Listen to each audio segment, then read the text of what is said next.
सारखा स्वार्थी पुरुष जगात नाही, जगात प्रश्न पडला स्वार्थ सगळ्यांमध्ये 100% स्वार्थ दडलेला आहे. आपल्या समोर बसलोय, माझा स्वार्थ आहे, आपण समोर ऐकतोय, आपला स्वार्थ आहे. आता त्याला स्वार्थ दाखवत आपण म्हणणार नाही, कारण आपण शब्दाच्या पण केल्यावर नक्की लक्षात येतं की स्वार्थ आहे. सकाळी काय स्वार्थ आहे तिथं? संयुक्ताचा पूजा करणाऱ्या सगळ्यांचा स्वार्थ आहे का नाही? सूक्ष्म विचार केला तर लक्षात येईल. संयोजकांचा स्वार्थ कोणता? 4 लोक एकत्र येतील, पूजा करतील, काहीतरी कार्यक्रम केल्याचा आनंद आपल्याला मिळेल, तो काहीतरी सोडायची खात्री करून घ्यायची आणि कार्यक्रम करायचा, आनंद मिळाला. मग आनंद मिळवणं हा स्वार्थ आहे. जो सर्वसामान्य माणसाला या पद्धतीने मिळवणार नाही, तो बाबा कुणी केला आयोजित? अमुक अमुक संयोजकांनी केलं. कदाचित नावाची जाहिरात केलेली नाही, पण लोक कुठे जातात ना, या वर्षाचा कार्यक्रम ना, काय सर्वांनी सुंदर कार्यक्रम झाला, 7-8 जण कुटुंब बसले होते, वेळात असं बरं वाटलं, त्यानिमित्ताने लोक एकत्र आले. स्वार्थ तिथे करणाऱ्यांचा स्वार्थ काय? आम्हाला परमेश्वराची पूजा करायला मिळाली, इतरांपेक्षा कोणीतरी वेगळं होणं मला संधी मिळाली, मग गुरुजींनी दक्षिणा घेऊन देऊ, पण सगळ्यांच्या समोर मांडीला कार्यक्रम करायला मिळाला ना. बाकीचे नुसते बघत बसले होते हो, त्यांच्यापेक्षा आम्ही वेगळे करतो. स्वार्थ. गुरुजींचा स्वार्थ काय? दक्षिणा बाजूला ठेवूया आपण, पण तरी स्वार्थ आहे की एवढ्या लोकांनी माझ्या सांगण्याप्रमाणे पूजा केली, बरं वाटलं, प्रत्येकाने ऐकलं, सांगितलेले सगळे पदार्थ टाकले, पूजा साहित्य आणलं, आणि मग मी त्यांना सांगितलं त्याप्रमाणे. नाही तर एवढे ऐकतील असं नाही म्हणतो, तुम्ही कोण सांगणारे असं विचारतील. ते सगळे पूजा चालू असेपर्यंत मी सांगितलं त्याप्रमाणे वागत होते. एवढा मोठा मान मला मिळाला. स्वार्थ. याच्यावर सांगतोय अशा प्रकारे पुरुषाला स्त्रीपासून स्वार्थाची अपेक्षा आहे आणि स्त्रीला पुरुषापासून. उदाहरण थोडस अधिक बोलत होईल. एखादा पुरुष आणि एखादी स्त्री विवाहबद्ध का होतात?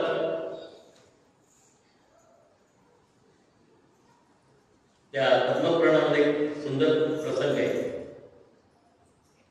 विवाह कशासाठी करायचा? विवाह म्हणजे काय? याचं उत्तर त्यांनी दिले. पद्मपुराण म्हटलं 2 परस्पर विरोधी विचारांचे लोक. समजून घ्या नाही, विवाहाची व्याख्या पद्मपुराणाने केली. 2 परस्पर विरोधी विचारांचे लोक समाज कल्याणासाठी एकत्र येतात, त्याला विवाह म्हणतात. आता त्यातला समाज कल्याण हा शब्द आम्ही विसरलो, पण परस्पर विरोध आहे की नाही? त्याला ते आवडतं ते तिला आवडत नाही, तिला आवडतं ते त्याला आवडत नाही, परस्पर विरोध येत नाही.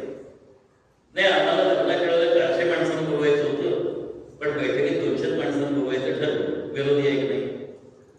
आम्हाला त्यांनी सांगितलं 50,000 रुपये पगार मिळतो नवऱ्याला, प्रत्यक्षात 50 देऊन 45,000च मिळतात. विरोध आहे की नाही? पावला पावलाला विरोध आहे. घर सजवताना सुद्धा विरोध आहे. हा कुठला पडदा लावलाय? दुसऱ्या रंगाचा लावा की हे कशाला? टीव्ही घेतला, 32 इंची घेतला, 45 इंची घेतला असतं तर जास्त बदल असतं, चित्र जरा चांगलं दिसलं असतं. त्या दूरदर्शनच्या सगळ्या रडवणाऱ्या मालिका आणि भांडणं लावणाऱ्या मालिका पाहता आल्या त्याच्या म्हणजे परस्पर विरोधी विचार ठासून भरलेला आहे आमच्यामध्ये की बोलून सोडते. म्हणून ही 2 परस्पर विरोधी विचारांची मंडळी एकत्र आली. काय आई वडिलांना वाटतं चला सोडलो, मुलीचं लग्न झालं, आपल्यावरचा कमी झाला. नीट समजून घ्या विषय. शंका असेल तर नंतर जरूर विचारा, कारण आपल्याला व्यवहारात डाचणाऱ्या गोष्टी आहेत सगळ्या. आई वडील काय म्हणतात? अलीकडचा काळाचा विचार केला तर दुसऱ्या कोणाचा तरी हात धरून पळून जाण्यापेक्षा आपल्या डोळ्यात दिसत तिचा आपल्या दृष्टीने चाललेल्या असल्यावर मुलाची विवाह झाला, सुटलो एकदाच. सुटलो एकदाच म्हणजे अनेक प्रश्न त्या सुटलो या शब्दाला लक्षात घ्या. एक, तिचा आर्थिक भार आपल्यावरचा कमी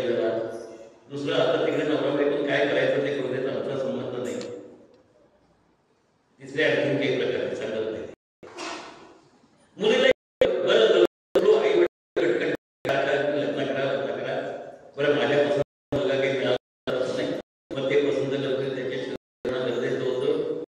ठीक आहे, बरं आहे ना, चांगलं एकदा आई वडिलांच्या ताब्यात याचे एवढे पण म्हणत असत, अहो लग्न होत नव्हतं, करायचं काय, सुटलो एकदा लग्न झालं, आता पुढे काय करायचं ते कोणते अहो किती कोणी पैसे काय कोणी मनाचं देत नव्हतं, पण झालं ना, ते स्वार्थ आहे ना, प्रत्येक ठिकाणी स्वार्थ आहे. आम्हाला कळलेला आहे तो स्वार्थ आमचा काय येतो, पण तो प्रत्यक्षात सांगण्याचं धाडस आमच्याकडे नाही. आणि ते धाडस याज्ञवल्क्यात केलंय, तिला सांगितलंय की पती पत्नीच्या नात्यामध्ये स्वार्थ आणि स्वार्थच असतो, दुसरं काही नाही. मैत्रिणी विरोध नाही केलेला, कारण ती स्वतः ज्ञानी. हे मी सांगितले ते तिला सांगावं लागलं नाही. पुढे म्हणाला प्रत्येक नात्यामध्ये स्वार्थ आहे. आई जन्माला आलेल्या मुलाचं संगोपन करते, पालन पोषण करते. जुन्या काळात, अलीकडच्या काळात पालनाकडे टाकल्यावरती काय संगोपन करत असेल प्रश्न नाही, पण आपण म्हणूया करते. 14 वर्षांनी आणखी थोडा वाढला मुलगा आणि घरातलं एकही काम करत नाही असं आईच्या लक्षात आलं. कधीतरी आई सांगते, झाले बाबा घर घेऊन ये. तो मुलगा म्हणतो मला वेळ नाही. आई रागावते, भडकते त्याच्यावर, एवढंच काम तर होत नाही काय. मुलगा म्हणतो सांगतो म्हणतोय मला क्रिकेट खेळायला जायचंय किंवा आणखी काय टीव्ही बघायला जायचंय, प्रवचनाला जायचंय म्हणून कधी सांगत नाही, कीर्तनाला जायचंय म्हणून कधी सांगत नाही, कारण त्याला प्रवचन कीर्तन बघायचं नुसतं ऐकायचं. आणि मग आईने सांगितलेलं काम तो करत नाही, किंवा आईशी तो भांडणात लागल्यावर ती आई पटकन काय म्हणते, लहानाचा एवढा मोठा तुला केला आणि तू मला उलट म्हणतेस, कशासाठी लहानाचा मोठा केला? उलट बोलू नये म्हणून का तुम्ही सांगितलेली आज्ञा त्याचं पालन करावं म्हणून मोठा केला असेल? म्हणजे स्वार्थच आहे ना. माझं तो ऐकत नाही ते त्यांनी ऐकलं पाहिजे, हा स्वार्थच आहे ना. त्याहीपेक्षा गंभीर विषय, ऐकतोय का नाही हा शब्द बाजूला, त्या विषयाचा लग्न आलं की ऐकत नाही, तुला सगळीकडे चित्र पाहायला लागतं. त्यामुळे मुलांनी ऐकणं न ऐकणं हा तर विषयच नाही. आपण सांगायचं काम करायचं, ऐकणं न ऐकणं त्याच्यात असं आईची म्हणाचं नाही. पण ज्या मुलाला सांभाळलंय असं तुम्ही म्हणता, आजारपणामध्ये त्याचं सगळं केलं जे काय असेल ते, असं तुम्ही सांगितलं त्याला, त्यावेळेला तुमच्या मनातला सूक्ष्म स्वार्थ उभारून बाहेर आला. मी आजारी पडल्यानंतर माझंही त्यांनी करावं म्हणून मी त्याचं करतोय, हाच मोठ्या चांगलं वाटतं. म्हणजे ये यथा पद्धती जशाच तसं हीच मागणी ना. म्हणजे व्यापार करा, मला व्यापारामध्ये स्वार्थ नाही का. मुलाच्या संदर्भात माझ्याकडून असे शब्द बाहेर पडणं याचा अर्थ मी पक्की स्वार्थी आहे. वडीलही तसेच, तेही तेच म्हटलं, तुला शिकवला, मोठा केला, चांगले पाल फेडलेस वगैरे वगैरे आणखीन काही शब्द असतात खाजगीत तुमचे तुम्ही समजा काय. म्हणजे तुम्ही त्याला मोठा कशाला केलाय, त्याने तुमचा सांभाळ करावा, कदाचित वृद्धाश्रमात पाठवू नये म्हणून, किंवा आजारपणात तुम्हाला औषध पाणी करावं म्हणून, डॉक्टरकडे न्यावं म्हणून, या शुद्ध आणि शुद्ध स्वार्थी बुद्धीने तुम्ही हे सगळं केलंय ना. मग या नात्यात सुद्धा स्वार्थ नाही असं कसं म्हणायचं?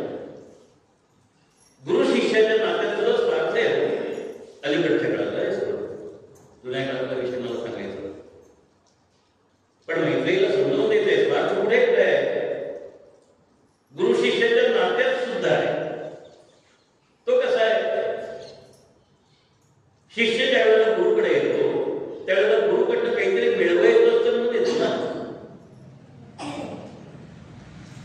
काहीतरी मला पाहिजे, गुरुनी माझं कल्याण करावं ही अपेक्षा घेऊन येतो. आणि गुरु शिष्याला देताना काय म्हणतो, ते दिलं सगळं द्यायचं, ते त्याला हवं तर ते केलं. पण माझा शिष्य आहे हो, आता काय करणार, ऐकत नाही, त्याला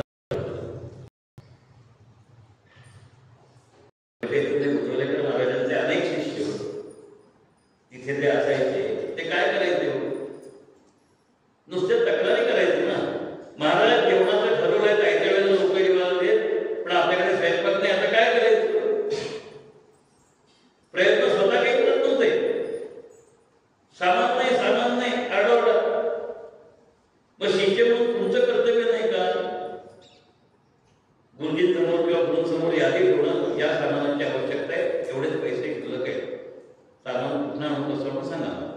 हे नाही विचारलं कोणी.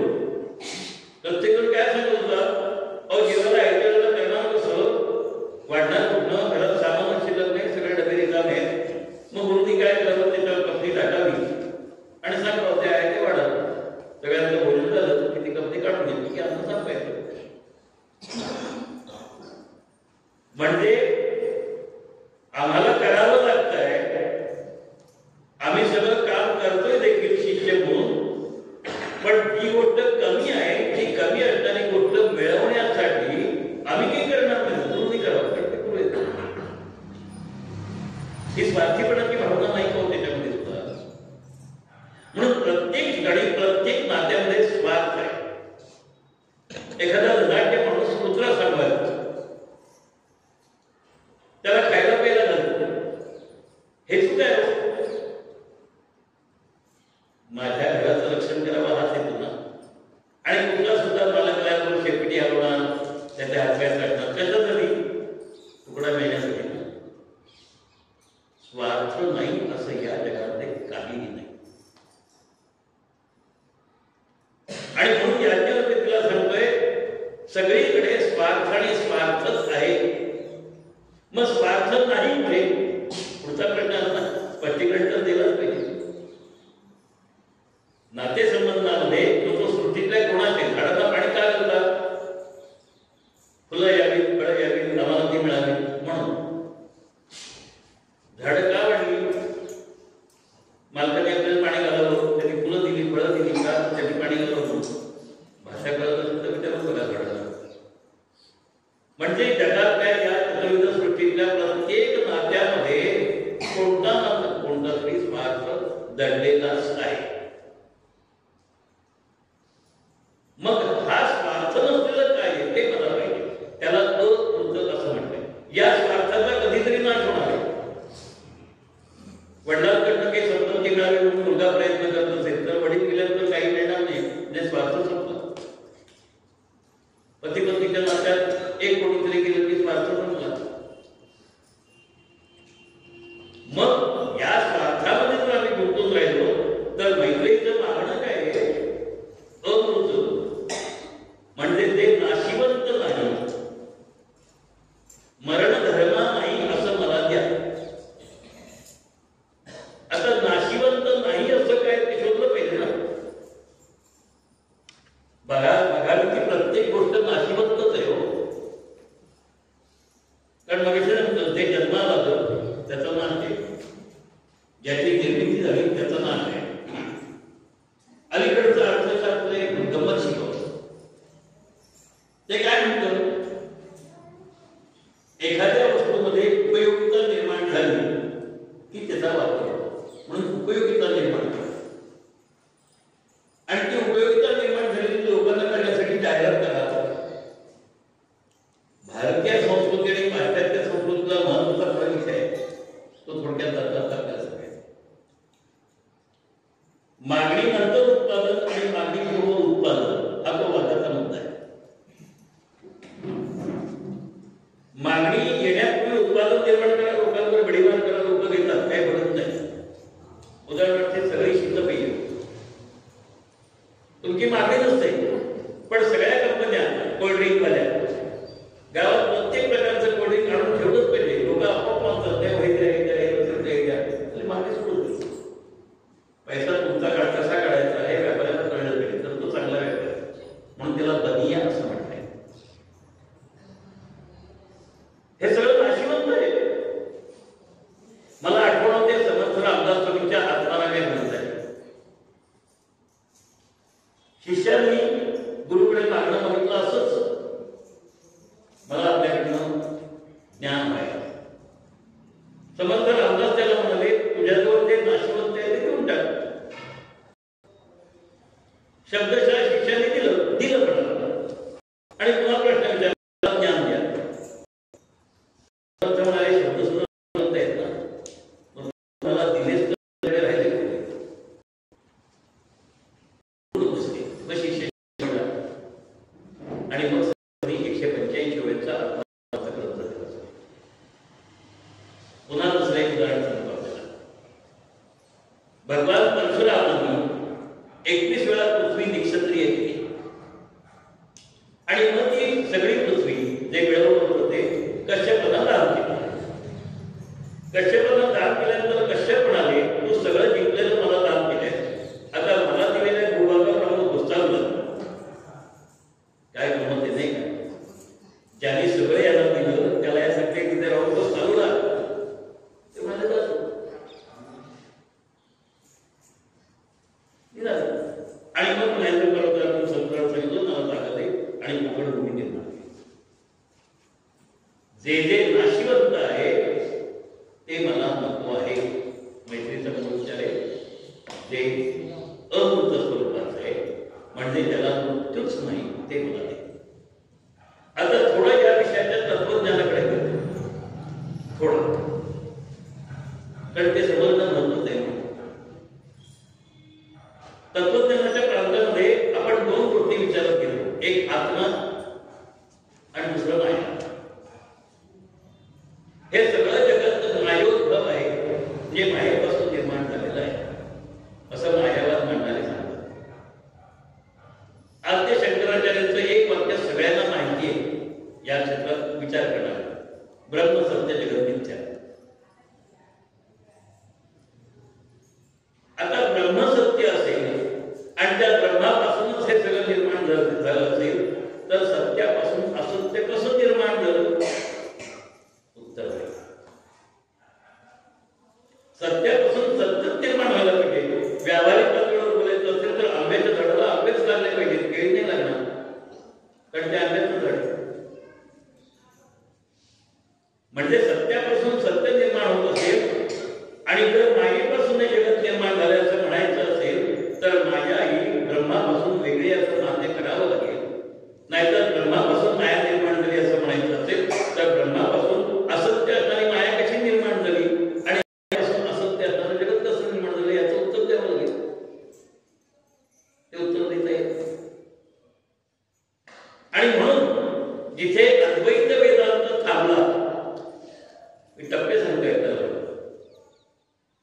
आद्य शंकराचार्यांचं जे म्हणणं होतं ब्रह्मसत्य जगत मिथ्या, तिथे ते थांबले. मायेचा अधिष्ठाता परमेश्वरचा पुरुष आहे किंवा आत्मा आहे असं म्हणून संत ज्ञानेश्वर त्याच्या एक पुढे गेले. अमृताचं म्हणून त्यांनी काही गोष्टी सांगितल्या. ते काय म्हणाले, पाणी आणि पाण्यावरची लहर म्हणजे लाटा वेगवेगळे भासत असले तरी लाटेला स्वतंत्र अस्तित्व नाही. ते पाणीच आहे पण त्या पाण्याला आपण लाट असा शब्द आपण घेतला. मूळचं पण पाणीच आहे, नंतरचं पण पाणीच आहे, पण आकार भिन्न झाला. त्या भिन्न झालेल्या आकाराला संत ज्ञानेश्वरांनी चित विलास भाग म्हणजे चैतन्याचाच विलास आहे. मग जर पाणी आणि लाट एकच असेल तर पाण्याचा नाश होत नाही पण लाटेचा नाश होतो असं का? याचं उत्तर देत. जर तेही पाणीच आहे आणि हेही पाणीच आहे तर लाट कोसळलेली दिसते, पडलेली दिसते, नाहीशी झालेली दिसते, पण पाणी मात्र तसंच आहे ना. मग लाटेचा नाश झाला, लाट निर्माण झाली म्हणजे उत्पद्यन्ते विनियन्ते हे मान्य करायची वेळ येते. चिन्हविलास वादामध्ये सुद्धा म्हणून ज्ञानेश्वरांच्या वादाला कुठेतरी मर्यादा आहे. तिसरा टप्पा समर्थ अभ्यास करायचा. आपण ज्यांचं तत्वज्ञान रोज वाचत असेल कदाचित त्या तत्वज्ञानाचं मूळ समजून गेलं पाहिजे. पुन्हा विस्तार करत आहे मैत्रीचा विषय त्याला धरून. समर्थ काय म्हणाले, दाखवल्यामध्ये अजातवाद नावाचा वाद आहे. ते म्हणाले जन्माला काही आलेलंच नाहीये, जे जन्मालाच आलेलं नाही त्याचा मृत्यू कसा होणार? जे जन्माला येईल ते मरेल पण आलेलंच नाही म्हणून त्याला अजातवाद असं म्हणते. पण मग दिसते ते काय? बस का? कारण मी सुद्धा अस्तित्वातच नाहीये. उदाहरण काय दिलं, आरशासमोर मी उभा आहे. जोपर्यंत माझ्यासमोर आरसा आहे तोपर्यंत माझं प्रतिबिंब त्या आरशात दिसणार आहे.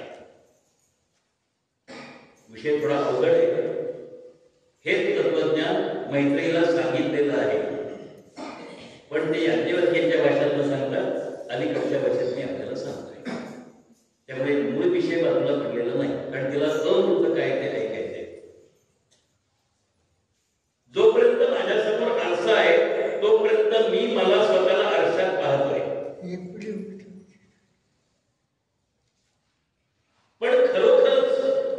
मी मला आरशात पाहिलंय का? तुम्हाला असं वाटतं का की तुमचं स्वरूप तुम्ही आरशात पाहताय? मला खात्री 100% तुम्ही सगळे हो म्हणाल मी मला आरशात पाहिलंय, दुसऱ्या कोणाला पाहिलं नाही. नीट विचार करून सांग. माझा उजवा हात आरशामध्ये कोणता दिसतो? माझा डावा आरशामध्ये कोणता दिसतो? जर मला पाहिलं तर आरशामध्ये कसं दिसलं पाहिजे ना, ते विपरीत दिसतं, ते उलट दिसतं ना. म्हणजे आरशामधला मी सुद्धा मी नसतो. पण घटकावर मी मान्य केलं की मी मलाच पाहतोय. माझ्या समोरचा आरसा दूर केला म्हणजे मी नाहीसं झालो का? माझ्या समोरचा आरसा दूर केल्यानंतर मी नाहीसं झालो का? मी आहे तिथेच आहे, मग गेलो कोण? बिंब प्रतिबिंब न्याय असं म्हणताय. सूर्याचं किंवा चंद्राचं प्रतिबिंब पाण्यामध्ये पडलेलं आहे. ते प्रतिबिंब दिसेना असं झालं म्हणजे सूर्य किंवा चंद्र नाहीसे झाले का? ते आहे तिथेच आहे. पण माझ्या समोर जे काही मधला पडदा, त्याला माया म्हणा, अविद्या म्हणा, आणखी काय नाव द्यायचं त्या पडद्याला, त्या नावाला विशेष महत्व नाही. पण माझ्या समोर असणारा जो काही भाग आहे, उपाधी आहे, ती उपाधी दूर होता. समोरचं ते दृश्य म्हणून मला वाटत होतं, ज्या भासमान गोष्टीला मी माझं समजत होतो, ती भासमान गोष्ट बाजूला झाली, ती गोष्ट नाहीशी झाली. पण मी म्हटलं मी नाहीच झालो, मी आहे तिथे. मग ते मी म्हणून जे काही अस्तित्वात आहे, ज्याला शाश्वत नित्य सत्य बुद्धी असं म्हणताय, ते ज्ञान मला अशी मित्रेची मागणी. पण सरळ मार्गाने काय सांगितलं?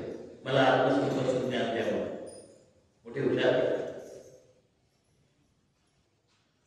ज्या गार्गीने याज्ञवल्क्यांशी वादविवाद केला ब्रह्मज्ञानाच्या संदर्भातला, नव्हे त्याच्याबरोबर अनेक ऋषींनी त्याच्याबरोबर वादविवाद केलाय बुद्धिमंतांनी, त्या सगळ्यांचा पराभव झालाय. आणि ही काय सांगते, मला अमृत म्हणजे जे काय ते सांगा, म्हणजे मला आत्मज्ञान द्या. याचा अर्थ ब्रह्म म्हणजे काय मला सांगा. आणि याज्ञवल्क्य सांगतात काय, स्वार्थ कशाला आहे हे सांगते. पुढे याज्ञवल्क्य आणखी म्हणाले, मूळ सांगायचं नाहीये, पण सांगायचं नाही ते एकदम सांगायचं नाही, याला ब्रह्म म्हणतात असं नाही, वेगवेगळ्या संदर्भात सांगायचं. म्हणून याज्ञवल्क्य तिला म्हणतात, स्वार्थ सांगून झालं सगळं प्रत्येकाच्या संदर्भात. आता इथं किती वेगळ्या पद्धतीने सांगायला पाहिजे. मग वेगळं म्हणजे काय सांगायचं? अस्तित्वाचा विषय सांगून झाला, अस्तित्व कशाला आहे, काय आहे हे सगळं सांगून झालं. आत्मा अमर असतो वगैरे ते सांगत होते, किंवा आत्म्याला सच्चिदानंद घन स्वरूप आहे असं काय सांगितलं नाही. ते म्हणाले तू काय विचारतेस मला? सगळं स्वार्थी जगत आहे तुला सांगितलं, पण देहपातानंतर काही शिल्लक राहत नाही. विषय मांडून झाला. मैत्री त्याच्यावर म्हणते, आता तुम्ही महाराज म्हणायचा शब्द वापरायचा का नाथ म्हणायचा तुम्ही ठरवा. कारण आता ती त्यांच्याशी बोलत नाहीये, आता ती गुरु शिष्याच्या नात्यातून बोलते. ती म्हणाली, आपण म्हणता देहपातानंतर काही शिल्लक राहत नाही, मला मोहात पाडताय. कोणत्या मोहात? काय मार्मिक उत्तर दिलंय त्यांनी, मला तुम्ही मोहात पाडताय. हे कसं असं नाही विचारलं. देहपातानंतर म्हणजे माणूस गेल्यानंतर काही शिल्लक राहत नाही असं तुम्ही सांगताय. कोणताही जीव गेल्यानंतर काही शिल्लक राहत नाही म्हणजे वेगळ्या अर्थाने तू मरणाचा विचार करू नकोस, तू जिवंत राहा. त्या महात्माला पडताय आयुष्याच्या. तुला किती वर्ष आयुष्य हवं असं विचारताय. जसं कठोपनिषदामध्ये नचिकेताने ज्यावेळेला आत्मज्ञान मागितलं त्यावेळेला यमधर्म म्हणाला, तुला 10,000 वर्षाचं आयुष्य देतो. नचिकेता म्हणाला, ठीक आहे, पण 10,000 करावं लागणार आहे ना, तर मला ते नको. तोच विचारामध्ये कुठेही तफावत नाही. कारण तत्वज्ञानाच्या ग्रंथामध्ये फक्त मांडणी वेगवेगळे समजेल अशा भाषेत सांगायचे. आणि ही इतकी हुशार आहे, विद्वान आहे, की तिने त्याला एकदम सांगितलं, मला तुम्ही मोहात पडताय. मोहात पडताय म्हणजे काय, तो पुष्कळ वर्ष जग पती मला सोडून चाललेला आहे. अशा परिस्थितीत पत्नीने जर असं म्हटलं मला भरपूर आयुष्य जगायचंय, तर तिला पतिव्रता म्हणता येईल का? सहगमन करावं किंवा नाही, सती किल्ला असावी की नाही, बाजू ठेवा. पण माझा परमेश्वर म्हणून मी ज्या पतीला मानलेला आहे, तो पतीच अस्तित्वात नसेल तर माझ्या जीवनाला अर्थ काय? गतधवा स्त्रीला काय भोगावं लागतं हे मी आपल्याला सांगण्याची गरज नाही, आपल्याला माहिती. अशा परिस्थितीमध्ये मला या आयुष्याच्या मोहात तुम्ही पाडताय हे न बोलता तिने सांगितलंय, फक्त मला मोहात पडता एवढा शब्द होता. आम्हाला विविध प्रकारचे मोह आहेत, विविध प्रकारचे. द्रव्यरूप तर खूप आहे. त्या शिवपुराणामध्ये एक सुंदर संदर्भ दिलाय. नारद सांगताय 10 मिळाले की 100 मिळावे असं वाटतं, 100 मिळाले की 1000 मिळावे, मग कोट्यावधी, अब्जावधी वगैरे वगैरे. मग सत्ताधीश व्हावं असं वाटतं. अलीकडच्या काळात म्हटलं तर नगरसेवक म्हणून निवडून यावं असं वाटतं. मग सरपंच व्हावं असं वाटतं. मग पंचायत समितीचं असं वाटतं. मग पंचायत समितीचा सभापती व्हावं असं वाटतं. असं करता करता पंतप्रधान व्हावं असं वाटतं. तृष्णामध्ये खूपता, म्हणजे या तृष्णेला कुठेही सीमा नाही, मर्यादा नाही. आम्हाला सगळं हवं आहे, हे हवंय, ते हवंय, अमका आहे, तमका आहे, व्यसन नाही, दिशत नाही, विद्दत नाही, धन नाही, मागणं ते चालूच आहे. या अवस्थेमध्ये मला काही नकोय असं न म्हणता मला या मोहात पाडू नका असं ती सांगते की मला यातलं काही नकोय, मला मोहात पाडू नका. म्हणजे याचा मोह मला दाखवू नका. जो मोह यमधर्माने नचिकेताला दाखवला होता त्यातला काही मोह मला दाखवू नका.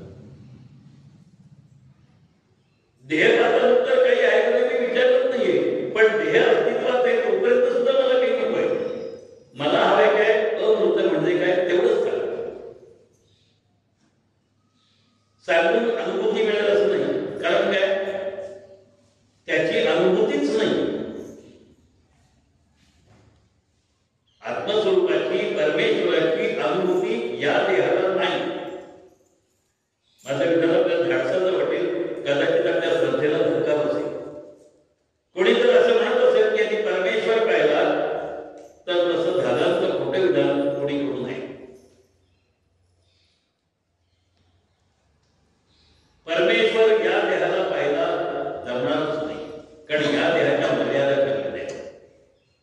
हा स्वप्नदृष्टांत वगैरे त्याला म्हणा, प्रत्यक्ष परमेश्वरासारखा पाहिला नाही.